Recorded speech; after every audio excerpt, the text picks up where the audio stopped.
সেটা হচ্ছে আমি আমার জীবনে মানে মেদিনীপুরের ফেলুদা ব্যোমকেশ আমি পড়িনি আমার কৈশোরে। ফেলুদার একটু টুকটাক, আমার বাড়িতে কোনো রচনা সমগ্র ছিল না। আমি যখন ক্লাস 11-এ পড়ি তখন আমার মা মেদিনীপুর বইমেলা থেকে একটি শরৎ রচনা সমগ্র কিনে এনেছিলেন। সেখান থেকে কিছু কিছু পড়া, পাঠ্যপুস্তকে যে গল্পগুলো ছিল সেগুলো পড়া, সেখানে ব্যোমকেশের লোহার বিস্কুট পড়া শরদিন্দুবাবু। এছাড়া কলকাতায় এসে আমি প্রথম যে উপন্যাসটা পড়ি সেটার নাম ছিল পুতুল নাচের ইতিকথা, মানিক বন্দ্যোপাধ্যায়। তো ওইটা আমার খুব বদলে দিয়েছিল। আমার এখনও মনে হয় যে পুতুল নাচের ইতিকথা পরপর 3 বার পড়েছিলাম। তারপরে আমাকে তৎকালীন যারা আমাকে গাইড করেছিলেন, তাহলে তুমি শহরবাসের ইতিকথা পড়ো, ইতিকথার পরের কথা পড়ো। তো আমি শুরু করেছিলাম মানিক বন্দ্যোপাধ্যায় দিয়ে। সো আমি জানি না, আমি বলছি না যে মানিক বন্দ্যোপাধ্যায় দিয়ে শুরু করে আমি গোটাটা প্রথমেই খুব বুঝতে পেরেছিলাম, কিন্তু মানিক বন্দ্যোপাধ্যায় দিয়ে শুরু করার কারণে আমার পড়াশোনাটা একটা অন্যরকম হয়েছিল আর কি। তারপরে আমি ধীরে ধীরে সবই, বিভূতিভূষণ, তারাশঙ্কর, সমরেশ বসু, নানান, তারপরে সব স্বপ্নময় চক্রবর্তী, নবারুণ ভট্টাচার্য, মানে যা আমার পড়াশোনাটা একটু দিশাহীনভাবেই হয়েছে। মানে যা হাতের কাছে পাচ্ছি কিনে নিচ্ছি, পড়ছি। হ্যাঁ, হঠাৎ করে ন্যাশনাল বুক এজেন্সিতে গিয়ে 4টে রুশ বিপ্লবের কাহিনী, এইসব, প্যাপিরাসে গিয়ে 2টো বই, মানে প্যাপিরাস থেকে আমাদের একটা সিলেবাসের বই কিনতে হতো, হুইচ ইজ পোয়েটিক্স, শিশির কুমার দাসের অনুবাদ অ্যারিস্টটলের পোয়েটিক্স।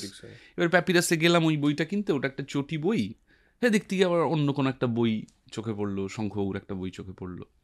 আর আমাদেরকে যিনি গাইড করতেন বা অনেকে তাদের মধ্যে খুব কবিতা পড়ার জন্যে, মানে অভিনেতা হিসেবে কবিতা পড়ার জন্য খুব করতেন, আচ্ছা, উত্তেজিত করতেন যে কবিতা পড়ো এবং অভিনেতা হিসেবে কবিতা পড়ো, কবিতা বলা, কবিতা পাঠ করো আর কি। মানে শুধু ছড়া কবিতা নয়, মানে ছন্দের কবিতা নয়, জীবনানন্দের কবিতা, হ্যাঁ, এগুলো মানে ওই কবিতার মধ্যেকার ইমোশনগুলো খুঁজে বের করার জন্য বোধহয়। এক্স্যাক্টলি, তার মধ্যে যেটা, হ্যাঁ, মানে 8 বছর আগের একদিন বা অবসরের গান, এগুলো পাঠ করতে থাকো, বারবার পড়তে থাকো। শঙ্খবাবুর কবিতা পড়তে থাকো, শক্তি চট্টোপাধ্যায়ের কবিতা পড়তে থাকো, মানে মনে মনে পড়া নয়, মুখে পড়া, পাঠ করা।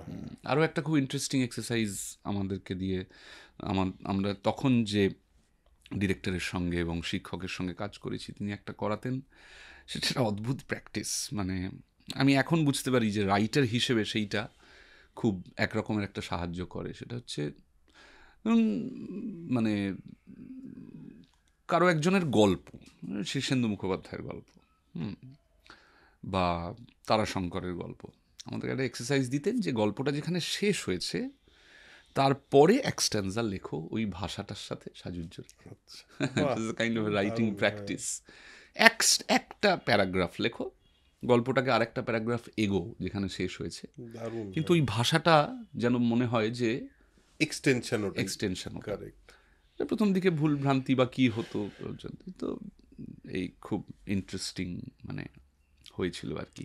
তো আমি এইভাবেই বড় হয়ে উঠেছি। ওই কারণে আমি বললাম যে it was a whole new world for me. মানে আমি এগুলো কোনোদিন মেদিনীপুরে থাকাকালীন কোনোদিন এসব আমি করিনি। আমি মূলত খেলাধুলো করেছি, আর সেগুলোও খুব সাধারণভাবে করেছি। মানে বলও করতাম, ব্যাটও করতাম, কোনোটাই যে বিরাট ভালো পারতাম তা নয়।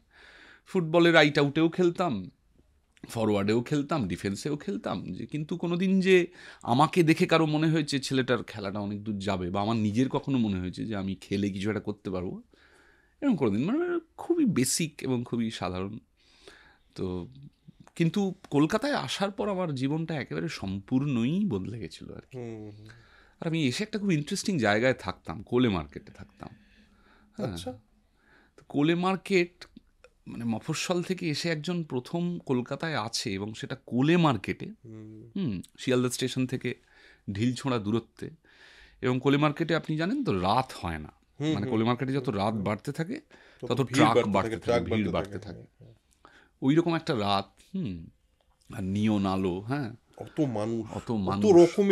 কত রকমের মানুষ এবং বিভিন্ন ভাষাভাষীর মানুষ। আমি বলবো বাঙালি কম, হ্যাঁ, বিহার, উত্তরপ্রদেশ এর সমস্ত শ্রমিকরা। এবং আমি খাওয়া দাওয়া করতাম কোলে মার্কেটের ওপর একটা পাইস হোটেলে তাদের সাথেই। হ্যাঁ, তো তাদেরকে ভাত খেতে দেখতাম।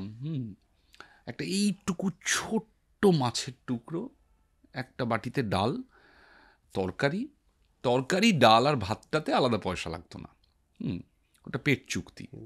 আর ওই শ্রমিক মানুষরা ওরা ওই রকম সারাদিন উদয়াস্ত পরিশ্রম করতেন আর ওরকম খেতেন, মানে ওই আমরা একটা কথা বলি না যে ওই কি বিড়াল ডিঙোতে পারবে না ভাতে, ঠিক। ওই রকম লিটারেলি বিড়াল ডিঙোতে পারবে না, ওরকম ভাত খেয়ে গিয়ে ঠেলায় ঘুমোতেন 2 ঘন্টা 3 ঘন্টা।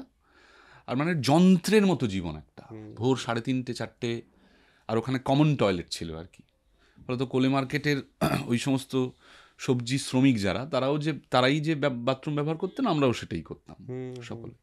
আর আমি থাকতাম ওই কোলে মার্কেটে সিএবির কিছু রুম ছিল, আচ্ছা তো তাদের সাথে, ক্রিকেটারদের সাথে।